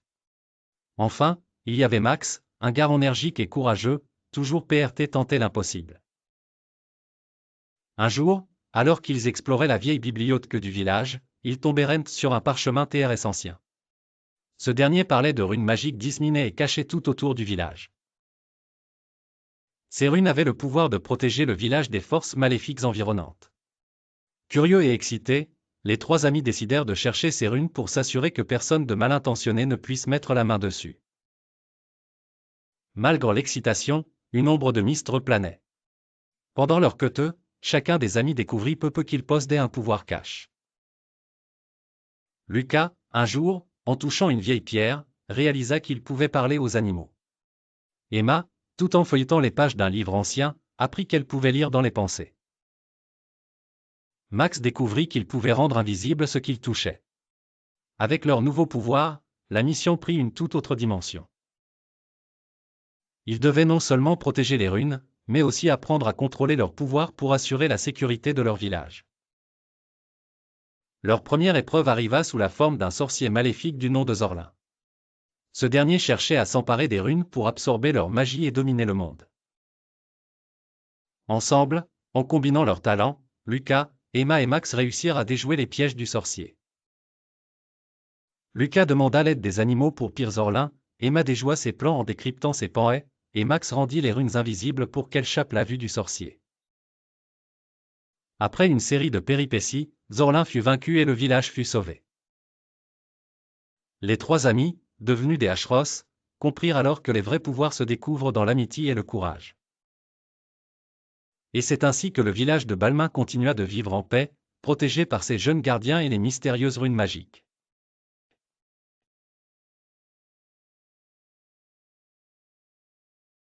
Au beau milieu de l'océan Atlantique, une île mystérieuse fit son apparition, émerge des hôtels un géant éveillé d'un long sommeil. Les habitants de la mer, surpris par ce changement soudain, étaient partagés entre la curiosité et l'appréhension. Parmi eux, une petite sirène nommée Méline était fascinée par cette nouvelle terre. Elle avait entendu des légendes selon lesquelles de précieux secrets étaient cachés sous les montagnes de l'île. Armée de son courage et accompagnée de son ami le dauphin Ludovic, elle décida de partir à l'aventure. Le jour de l'expédition, Méline et Ludovic se dirigèrent vers les plages blanches de l'île. À peine arrivés, ils furent accueillis par d'étranges oiseaux aux plumes multicolores qui chantaient des mélodies envoûtantes. Méline, émerveillée, se mit à fredonner avec eux, tandis que Ludovic riait de son enthousiasme. Ils explorèrent la jungle verdoyante, où les arbres semblaient murmurer au passage de Méline. Soudain, ils entendirent un bruit sourd. C'était un lion de mer géant. Mais celui-ci, loin d'être menaçant, leur expliqua qu'il était le gardien des secrets de l'île et qu'il les avait observés avec bienveillance. Méline et Ludovic expliquèrent leur souhait de découvrir les secrets de l'île. Émus par leur sincérité et leur bravoure, le lion de mer les guida jusqu'à une grotte cachée derrière une cascade étincelante. À l'intérieur de la grotte, Méline trouva des bijoux et des objets magnifiques, mais ce n'était pas ces trésors physiques qui la captivaient. Ce qui l'attendait au fond de la grotte était une fontaine magique, dont l'eau chuchotait les légendes oubliées d'anciens habitants de l'océan. La fontaine avait le pouvoir d'accorder des connaissances à ceux qui étaient assez purs de cœur pour entendre ses murmures. Il était une fois, dans une petite ville nommée Lumiville, un mystérieux phénomène se produisait. Des fissures invisibles dans le tissu de la réalité commençaient à apparaître un peu partout.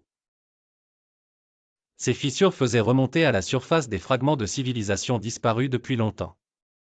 Les habitants de Lumiville étaient à la fois fascinés et effrayés. Un jour, Marius, un jeune garçon curieux et aventurier, décida de résoudre ce mystère. Il rassembla ses amis, Léa, Mia et Tom, formant ainsi une équipe intrépide prête à explorer ces étranges phénomènes. Ils commencèrent par le parc de la ville où les fissures semblaient les plus actives. En regardant de plus près, ils purent voir des images tremblotantes de pyramides anciennes, de temples majestueux et de marchés animés. L'atmosphère était empreinte de magie et d'émerveillement. Léa, qui adorait lire sur l'histoire et les cultures, reconnut une scène particulière provenant de l'Égypte antique. Mia, quant à elle, était certaine d'avoir vu une cité maya. Chacun des enfants ressentait un lien inexplicable avec ces époques anciennes. En continuant leurs explorations, ils rencontrèrent un vieil homme nommé Elias, qui semblait en savoir beaucoup sur ces fractures temporelles.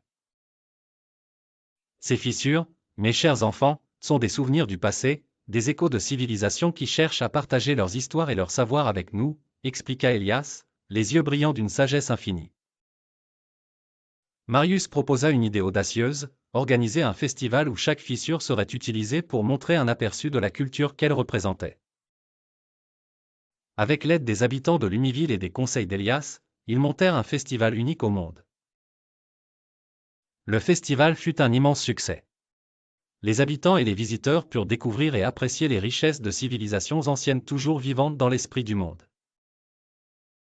Marius et ses amis réalisèrent alors que ces fissures symbolisaient non seulement des aventures extraordinaires mais aussi un pont précieux entre le passé et le présent, promesse d'un avenir enrichi par la sagesse de nos ancêtres.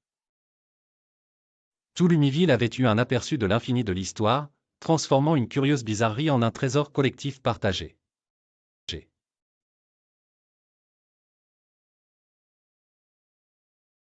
Il était une fois, dans un petit village entouré de forêts épaisses et mystérieuses, une jeune fille nommée Lila. Curieuse et aventurière, Lila aimait explorer les bois tous les après-midi après l'école. Un jour, alors qu'elle suivait un papillon à travers la clairière, elle trébucha sur quelque chose de dur et étincelant sous les feuilles. En écartant la mousse, Lila découvrit un œuf magnifique, tout fait de cristal scintillant sous les rayons du soleil. L'œuf, de la taille de ses deux mains jointes, semblait vibrer doucement au ton de ses émotions.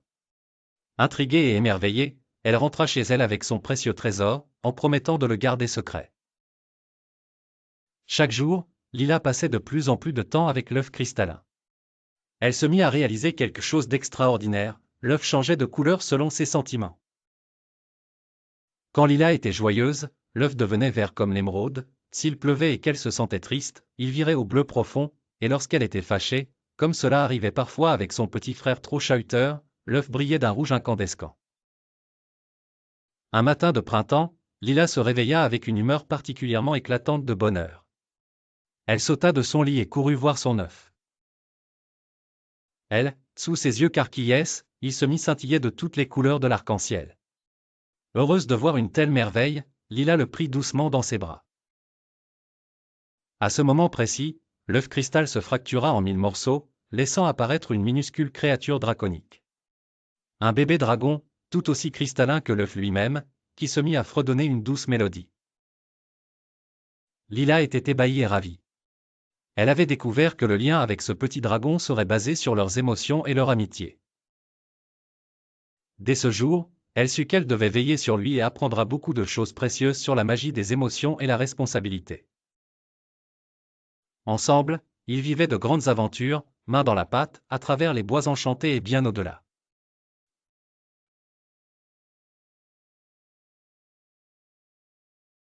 L'histoire se déroule sur la Lune Orbi, une planète lointaine où des scientifiques ont créé des clones pour explorer et vivifier cet endroit désertique. Les clones, bien que créés artificiellement, possèdent chacun une conscience propre et des réflexions autonomes, ce qui les différencie les uns des autres. Parmi eux se trouve Liora, une clone particulièrement curieuse et audacieuse. Elle a toujours ressenti que quelque chose n'allait pas.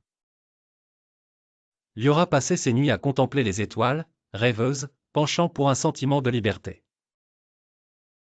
Elle connaissait les limites imposées par les scientifiques, ne jamais quitter la zone désignée, ne pas poser de questions sur leur existence et travailler dur pour les humains. Un jour, en explorant un vieux démeu abandonne, Liora découvre une ancienne tablette holographique. En l'activant, elle tombe sur des récits de civilisations anciennes et l'idée saisissante de liberté. Les textes expliquaient comment les humains, autrefois opprimés, avaient conquis leurs droits. Enthousiasmée par cette révélation, elle décide qu'elle et ses amis clones méritent aussi la liberté. Liora partage ses découvertes avec ses camarades, et ensemble ils élaborent un plan audacieux pour se libérer de leur créateur. Le leader scientifique, le docteur Svant, entre en colère en découvrant ce soulèvement imminent. Cependant, il sous-estime l'intelligence collective des clones. Liora et ses amis profitent d'une nuit où une tempête magnétique plonge la station dans le noir pour mettre leur plan en action. Ils sabotent les communications et se dirigent vers l'un des vaisseaux de transport. Une course contre la montre s'engage, mais les clones surmontent les obstacles grâce à leur détermination. Finalement, ils montent à bord et prennent le contrôle du vaisseau, s'envolant vers les étoiles.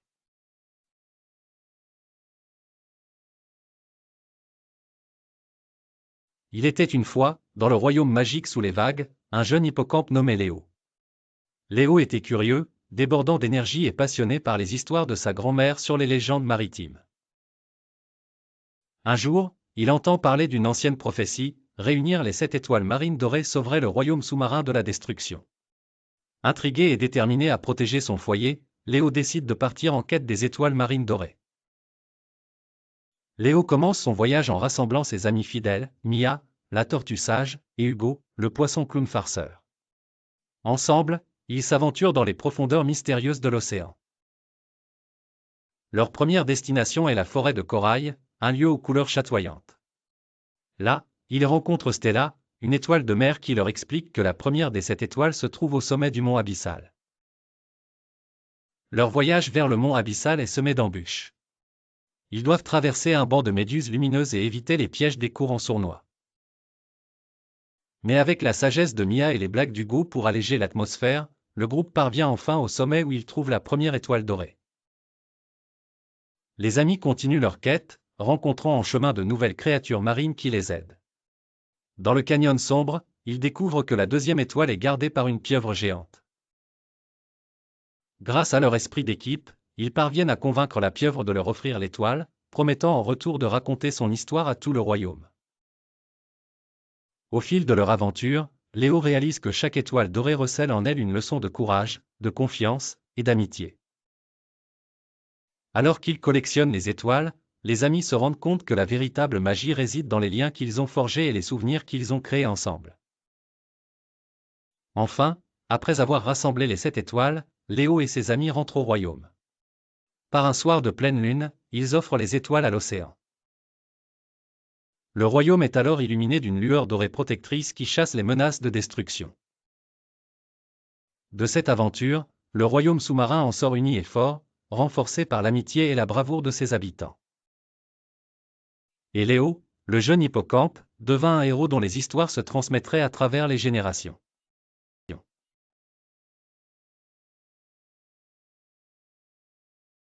Il était une fois dans un petit village niché au cœur d'une forêt luxuriante, une rivière scintillante appelée la rivière enchantée. Cette rivière était spéciale car elle connectait l'océan à un royaume caché de fées. Les habitants du village l'appelaient la gardienne des secrets car elle nourrissait non seulement les terres mais aussi l'imagination des enfants. Un jour, alors que les feuilles communes changeaient de couleur et que l'air devenait frais comme la pomme, un tranche brouillard surgit des collines entourant le village. Il se déploie tranquillement, s'enroulant autour des arbres, infiltrant l'air de mistre et de peur. Les villageois se rassemblèrent en se demandant d'où venait ce brouillard inquiétant. Lors d'une nuit toileuse, un petit garçon nommé Timo, curieux et audacieux, décida de suivre la rivière jusqu'à sa source pour découvrir l'origine de ce mal ancien. Arme de rien d'autre qu'une lampe de poche et son fible sac d'eau, Timo suivit le courant serein. En s'approchant du royaume des fées, il vit des nymphes préoccupées flotter au-dessus de l'eau. Elles se conservèrent et en le voyant, l'une des fées, du nom d'Aelina, s'approcha de Timo. Le mal ancien c'est Herveille, murmura Aelina. Il cherche à empoisonner notre eau afin de contrôler notre royaume. Timéo, le regard farouche, se souvint des histoires que sa grand-mère lui racontait sur un ancien gardien des eaux, dormeur paisible que seules les intentions pernicieuses pouvaient éveiller. Ensemble, Timéo et Aelina élaboraient un plan pour endormir à nouveau le gardien en fabriquant une potion spéciale avec des herbes sacrées trouvées uniquement sur les rives de la rivière enchantée. En mettant à profit les connaissances de Timéo sur la nature et le savoir magique d'Aelina et des fées, ils réussirent à concocter la mixture inédite. Le gardien antique se rendormit dans les douceurs des flots, et le jour se leva sur une rivière redevenue claire et paisible. Les villageois remarquèrent alors que le brouillard restait dissipé et que la rivière enchantée, fidèle et protectrice, chantait nouveau de sa voix apaisante. Depuis ce jour Timothée est devenu un Ashros parmi les Fées et les villageois, car il avait progé le lien magique qui unissait leur monde, celui des Fées.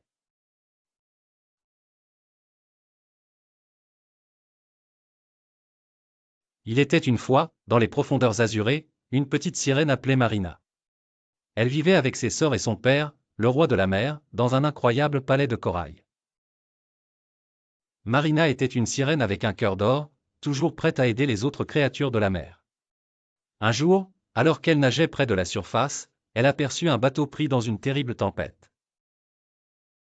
Le tonnerre grondait, les vagues rugissaient, et parmi l'éclat de lumière, elle vit un marin jeté par-dessus bord. Sans hésitation, Marina nagea de toutes ses forces pour le secourir. Elle l'amena en escurie sur le rivage, bien qu'inconscient, et resta PRS de lui jusqu'à l'aube. Mais cet acte de bravoure ne passa pas inaperçu. Nissa, une sorcière marine jalouse des bonnes actions de Marina, observait. Jalouse de sa popularité parmi les habitants de la mer, elle décida de lui jeter une terrible malédiction. Avec une potion faite de vases noirs et d'algues venimeuses, Nissa ensorcela les vagues. Désormais, chaque fois que Marina secourait quelqu'un, elle perdait un peu de sa propre joie et lumière. Devenant petit comme l'écume des vagues, insensible et froide. Inquiète de ces changements, Marina se rendit auprès de son père. « Papa, je me sens vide », confia-t-elle tristement. Le roi de la mer, voyant sa fille chérie dépérir, partit en quête de briser cette terrible malédiction. Après des semaines de recherche, il découvrit un ancien remède. Pour briser la malédiction, quelqu'un devrait réaliser un acte de pure bonté pour Marina, sans rien attendre en retour. Hélas, le scepticisme régnait dans le royaume. Personne ne croyant en l'altruisme pur. C'est alors que le marin que Marina avait secouru, retrouvé parmi les hommes, décida de retourner sous la mer pour exprimer sa gratitude. Il surgit dans le palais de corail, apportant des fleurs de surface, un geste de merci sincère. À cet instant, une lumière radieuse emplit le cœur de Marina, brisant la malédiction. Marina retrouva sa lumière et sa joie, réapprenant à aider avec un cœur léger. Nissa, contrite devant un tel acte d'humanité, comprit la beauté de la générosité et ne refit jamais de maléfice. Et la mer, depuis ce jour, garda le souvenir de Marina, la petite sœur de la lumière intérieure retrouve.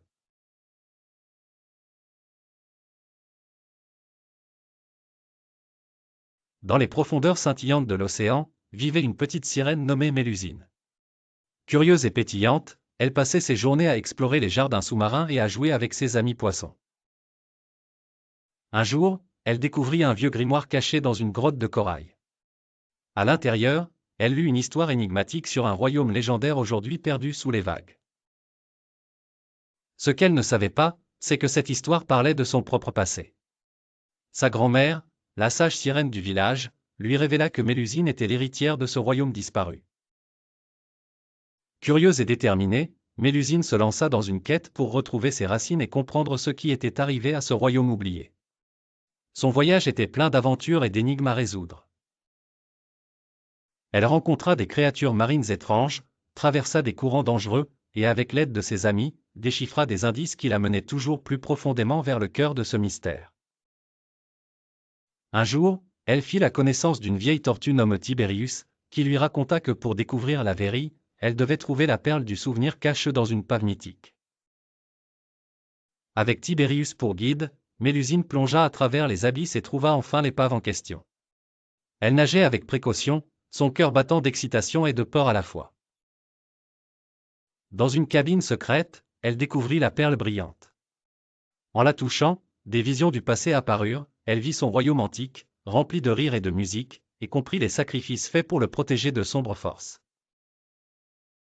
Cette perle du souvenir ne servait pas seulement à lui montrer ses origines, mais aussi à réveiller la magie cachée du royaume.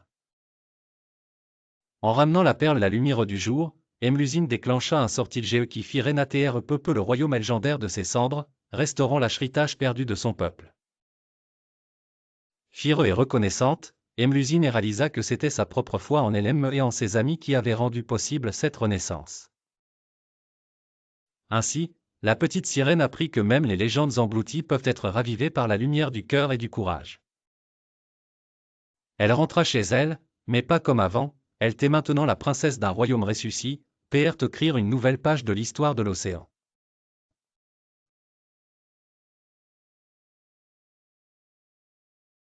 Dans les profondeurs scintillantes de l'océan Atlantique, vivait une petite sirène nommée Ondine. Ondine était curieuse, espiègle et d'une beauté éclatante comme les reflets du soleil sur les vagues turquoises. Un jour, une terrible nouvelle frappa le royaume de Coralia, sa patrie bien-aimée. Un rideau de ténèbres mystérieuse menaçait d'engloutir les merveilleux jardins coralliens et les hercifs où vivaient toutes ses amies mermaids. La reine des mers, la mère d'Ondine, rassembla tous ses sujets et leur confia que le salut résidait dans les cristaux de lumière. Ces cristaux magiques avaient le pouvoir de repousser l'obscurité et de préserver l'éclat radieux de leur royaume. Seuls, ils étaient disséminés aux quatre coins de l'océan, garés par les créatures les plus anciennes. Bravement, Ondine se porta volontaire pour la quête. Sa première destination était la forêt des algues chantantes, où vivaient des hippocampes sages et loufoques. Avec leur aide, elle trouva le premier cristal accroche au coraux musicien, dont les chansons faisaient danser les courants. Il lui donnerait des conseils précieux pour la suite de son voyage. Ensuite, elle plongea vers la fosse de Saphir, un lieu sombre gardé par un grand kraken paisible. Ondine lui chanta une mélodie douce, apaisant son cœur solitaire. En retour, le kraken révéla le deuxième cristal cache sous son rocher PRFR. Rempli de gratitude, Ondine promit de revenir lui rendre visite. Son dernier arrêt fut l'île oubliée des tortues géantes, qui conservaient l'âge ancien des océans dans leur mémoire interminable.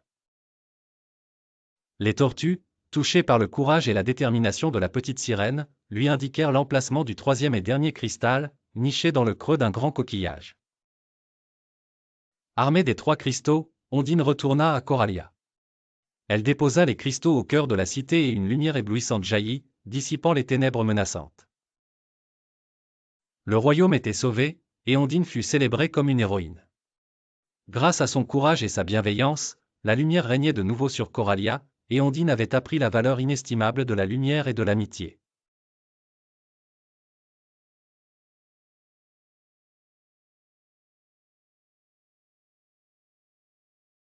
Dans un petit village près de la mer vivait Ella, une jeune fille curieuse avec des yeux étoilés et une imagination débordante.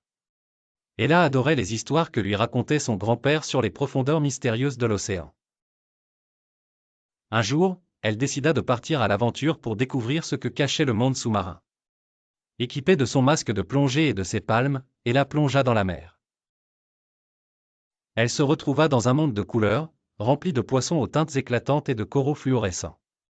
En explorant, elle découvrit une vieille épave recouverte d'algues. Curieuse, elle décida de s'en approcher. À l'intérieur de l'épave, Ella trouva un coffre rempli de pièces d'or et de bijoux. Cependant, elle n'était pas seule. Un groupe de dauphins s'approcha d'elle, mené par un dauphin nommé Splash. Au lieu de se sentir menacée, Ella choisit de sourire et de tendre la main. Les dauphins, curieux eux aussi, l'entourèrent joyeusement.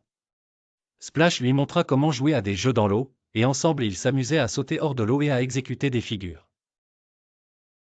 Ella réalisa rapidement que les dauphins lui montraient un autre trésor, encore plus précieux que l'or, la valeur de l'amitié et de la coopération. Ensemble, ils nettoyèrent l'épave des algues pour en faire un havre accueillant pour les poissons et les créatures marines. Ella apprit à parler le langage des dauphins, composé de sifflements et de clics, et devint amie avec de nombreux habitants de la mer, dont une tortue sage nommée Muriel et un poisson clown espiègle appelé Zigzag. Grâce à ses nouveaux amis, Ella découvrit l'importance de prendre soin de la mer et de tous ses habitants.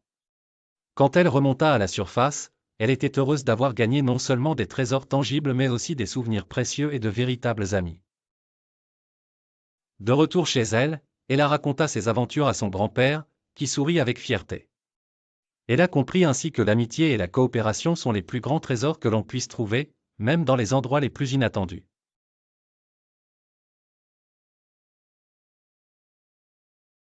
Il était une fois, une petite fille curieuse nommée Ella.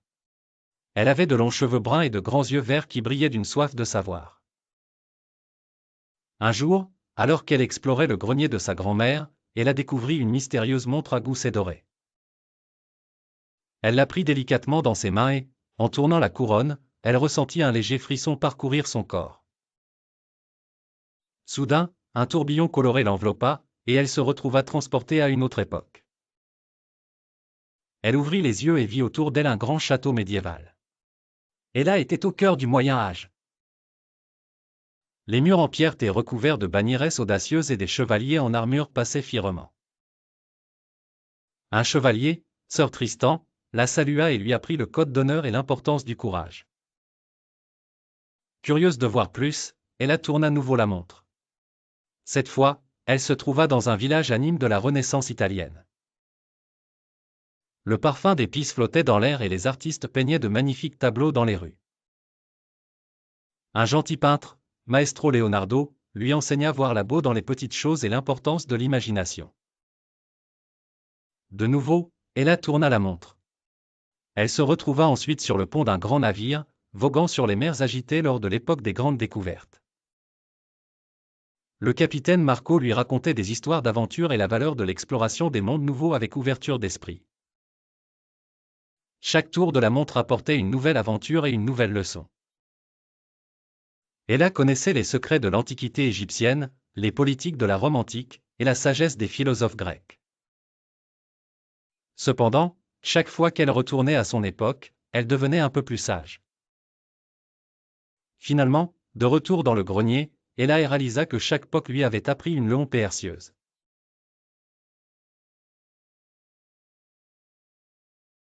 Dans une forêt dense et mystérieuse, une jeune fille prénommée Élodie errait souvent pour échapper à un quotidien où elle se sentait incomprise et négligée par ses proches. Un jour, alors qu'elle explorait un coin reculé qu'elle croyait encore inexploré, elle découvrit une vieille horloge nichée dans le tronc d'un arbre ancien. Intriguée, Élodie tira sur la clé qui dépassait et remonta l'horloge sans vraiment réfléchir aux conséquences. À sa grande surprise, elle se rendit compte qu'elle pouvait arrêter le temps pour de brefs instants. Cette découverte incroyable transforma son existence monotone en une aventure palpitante. Elle expérimentait ses nouveaux pouvoirs en visitant des lieux cachés et accomplissant des prouesses qu'elle n'aurait jamais osé rêver. Tout à coup, le monde lui appartenait. Cependant, Élodie fut tentée de plus en plus par la possibilité de remonter le temps pour corriger des erreurs passées. Elle choisit d'intervenir lors de moments qu'elle jugeait injustes ou douloureux pour ses proches, pensant que cela améliorerait leur vie. Mais bientôt, elle remarqua des déséquilibres étranges autour d'elle, comme si le monde lui-même réagissait à ses manipulations. Des tempêtes inexplicables ravageaient leur village et les animaux commençaient à agir de façon erratique. Élodie prit conscience que chaque petit changement altérait l'équilibre naturel du monde et que ses actions pouvaient entraîner des conséquences désastreuses. Désorientée, elle comprit qu'elle devait se décider. Dans un dernier pied de nez au destin, Élodie choisit de sacrifier l'horloge et ses pouvoirs pour rétablir l'harmonie perdue.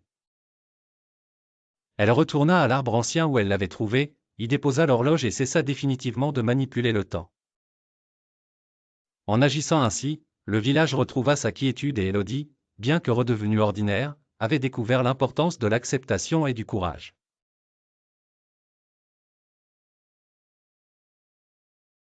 Un soir d'été, les ruelles de la petite ville de Luminaville s'illuminaient de 1000 couleurs. Le festival des lanternes était un événement attendu par tous avec impatience et une grande joie flottait dans l'air. Et là, une fillette curieuse et pleine d'esprit, adorait ce moment de l'année où les lampions scintillaient comme des étoiles tombées du ciel. Alors qu'elle se promenait avec ses amis, en savourant une barbe à papa rose, elle remarqua quelque chose d'inhabituel. Sous l'une des plus grandes lanternes du village, un groupe de personnes s'animait en discutant très sérieusement.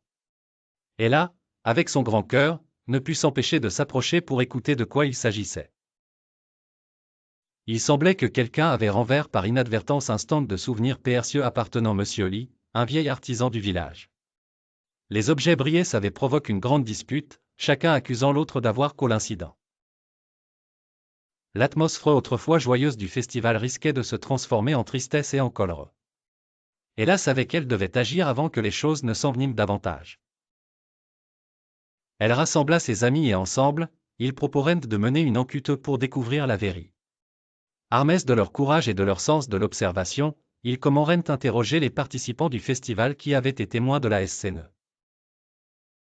Petit, les enfants découvrirent que le vent, soufflant plus fort que d'habitude, avait été le véritable coupable.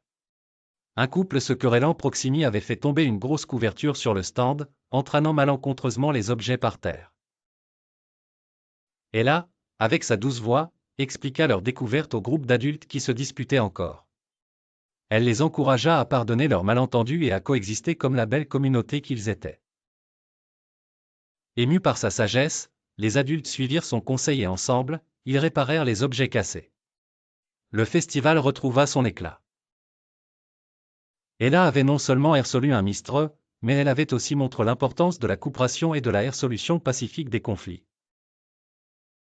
Sa gentillesse et son esprit de médiatrice lui valurent l'admiration de ses proches, et elle retourna profiter des lanternes en souriant, le cœur léger et le pas dansant.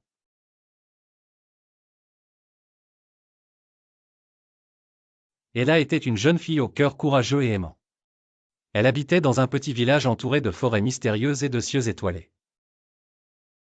Un soir, alors qu'elle contemplait les étoiles, Ella eut une idée brillante, organiser un grand bal, ouvert à tous, où chaque étoile du ciel pourrait se transformer en une aventure unique et magique. Les villageois étaient un peu sceptiques au début. Un bal avec des étoiles? Cela semblait, pour le moins, inhabituel. Mais Ella avait du charme et du courage, et elle réussit à convaincre ses amis. Ensemble, ils commencèrent à préparer ce grand événement. Les enfants fabriquèrent des lanternes magiques, les adultes cuisinrent des délices sucrées et salées, et tout le monde contribua à décorer la grande clairière de la forte où le bal aurait lieu. La nuit tombait, le bal commença. L'étoile, curieuse et joyeuse, descendirent une du ciel, chacune apportant un éclat particulier et une aventure découvrir. L'une d'elles, brillante et vive, invita Ella à danser jusque la cime des arbres, lui montrant la beau cache des fortesses la nuit. Une autre, d'une douce lueur argent, emmena les enfants au bord d'une rivière en chant, leur enseignant comment écouter le murmure de l'eau et découvrir des secrets anciens. À chaque nouvelle danse, les étoiles révélaient des leçons précieuses, comment surmonter la peur de l'inconnu, l'importance de l'amitié sincère, et la force incroyable que peut avoir le travail en équipe. Les gens riaient, dansaient, et partageaient des histoires avec les étoiles, découvrant que la magie véritable résidait dans les souvenirs qu'ils créaient ensemble. Le bal dura toute la nuit, et lorsque le premier rayon du soleil apparut, les étoiles regagnèrent doucement leur place dans le ciel, promettant de revenir un jour. Pour Ella et ses amis, cette nuit magique serait toujours gravée dans leur cœur, pleine de leçons et de moments de joie partagés. Ainsi, Ella ne s'était pas contentée d'organiser un bal, elle avait ouvert les cœurs de son village à la merveille des étoiles, enseignant à tous que la persévérance et l'amitié sont les plus puissantes des magies.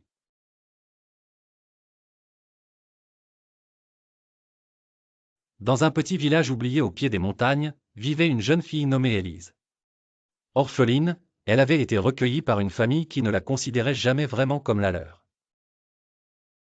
Elle travaillait dur, sans relâche, espérant un jour trouver sa place dans le monde.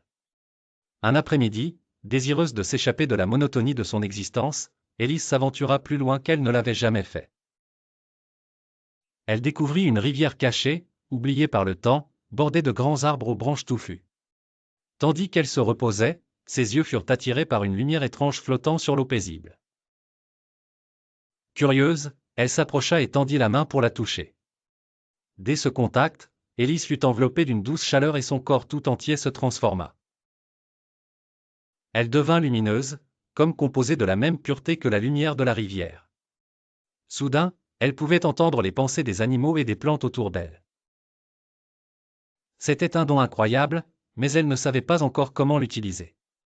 Pour la première fois, Élise sentit un lien profond avec le monde qui l'entourait. Convaincue que ce pouvoir était une bénédiction, elle décida de l'utiliser pour aider les villageois. En entendant leurs pensées secrètes, elle commença par de petites actions.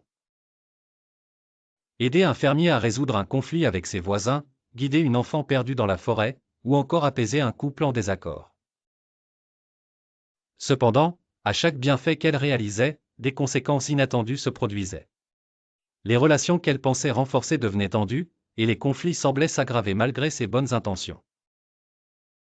Élise comprit alors qu'il ne suffisait pas d'avoir de bonnes intentions, il fallait aussi comprendre les besoins et les sentiments de chacun.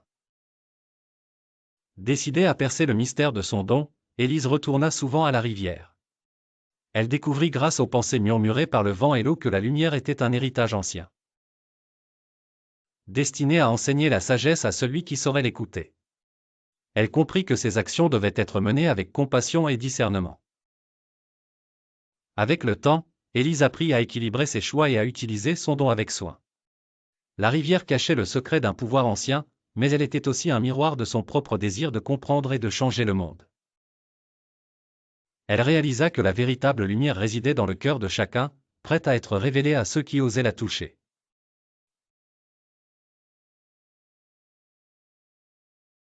Dans un joli coin du monde, loin de l'agitation des villes, se trouvait un jardin enchanté. Ce n'était pas un jardin ordinaire, mais un lieu magique où chaque plante et créature avait une voix. Un jour, une petite fille nommée Ella décida d'explorer cet endroit fascinant. Curieuse et aventurière, Ella aimait apprendre de nouvelles choses et rêvait souvent de trouver des mystères cachés. Dès qu'elle posa le pied dans le jardin, elle sentit l'air frais et légèrement parfumé des fleurs multicolores. Elle avança avec précaution, ne voulant rien déranger.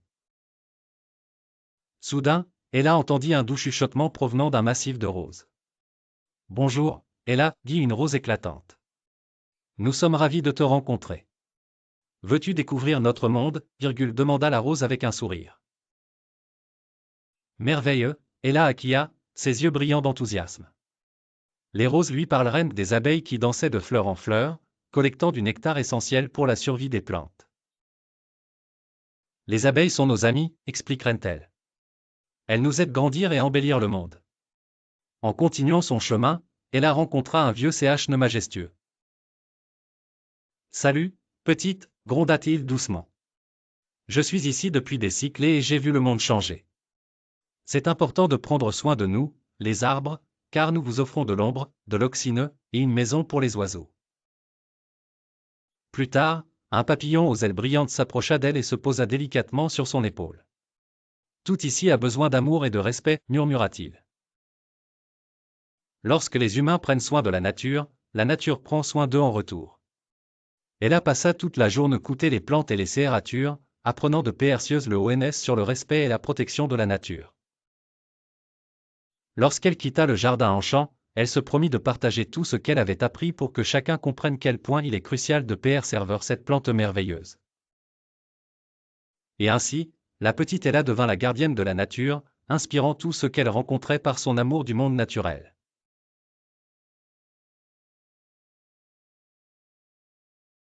Il était une fois une petite fille nommée Ella, qui aimait explorer le monde qui l'entourait. Curieuse et pleine de vie, Ella adorait apprendre sur les cultures différentes de la sienne. Un beau matin, sa maîtresse d'école Madame Dupont annonça une surprise, une semaine thématique où chaque jour serait dédié à la découverte d'une culture différente. Ella était impatiente de participer. Le premier jour, c'était la journée de la culture indienne. Les salles de classe étaient décorées de guirlandes colorées et de motifs de mandala. Les élèves ont appris à saluer en disant « Namaste » et ont goûté des plats délicieux comme le poulet curry et les samosas. Ella fut émerveillée par les danses gracieuses et les saris multicolores de ses amis qui avaient des origines indiennes. Le lendemain, c'était la journée de la culture japonaise. Madame Dupont leur apprit à faire des origamis. Ella avait du mal au début, mais elle finit par faire une grue en papier qu'elle était fière de montrer à ses parents. Ils goûtèrent au sushi pour la première fois, et bien qu'elle fût un peu hésitante d'abord, Ella finit par adorer la texture fondante du poisson cru. À la culture brésilienne, ils dansèrent sur des rythmes de samba et fabriquèrent des masques de carnaval. Ella rigola beaucoup en voyant son meilleur ami Thomas se déguiser en danseur de carnaval. Enfin, la semaine se termina par la célébration de la culture maori de Nouvelle-Zélande.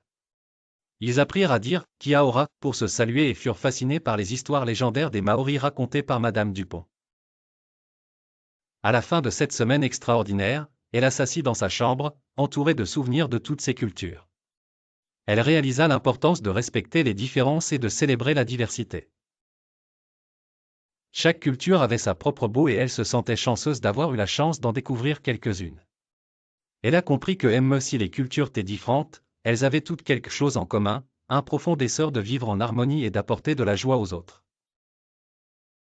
C'est ainsi qu'elle a, avec son esprit ouvert et son cœur rempli d'amour, résolu de toujours respecter et apprécier les diverses cultures autour d'elle. Elle savait maintenant que c'est la diversité qui rendait son monde si merveilleux.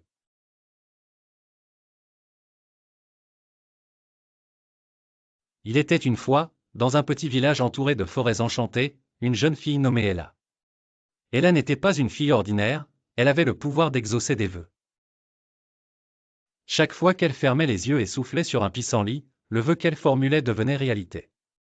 Son cœur pur et son désir d'aider autrui faisaient que ses vœux apportaient toujours amour et bonheur autour d'elle. Un jour, Ella marchait à travers la forêt quand elle entendit des pleurs. Elle découvrit un renard pris dans un piège. Sans hésiter, Ella ferma les yeux et fit un vœu. Aussitôt, les cordes du pigeon se détachèrent et le renard fut libre. Il la remercia chaleureusement en disant « Oh, gentille Ella, un jour, je te rendrai l'appareil. » Plus tard, Ella rencontra une vieille dame dont le jardin ne poussait plus. La terre était séchée et les graines refusaient de germer. Ella savait quoi faire. Elle souffla délicatement sur un pissenlit et, en un clin d'œil, le jardin était en pleine floraison, couvert de fleurs colorées.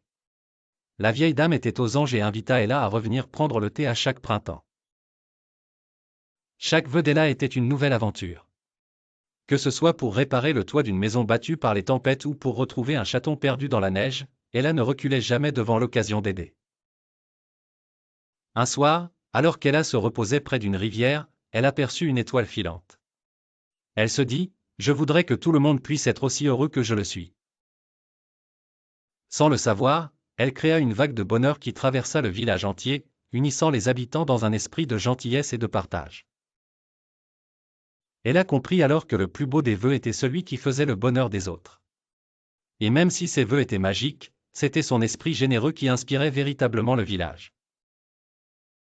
Ainsi, partout où elle allait, Ella semait l'espoir et l'amour, car elle savait que les véritables aventures viennent du cœur.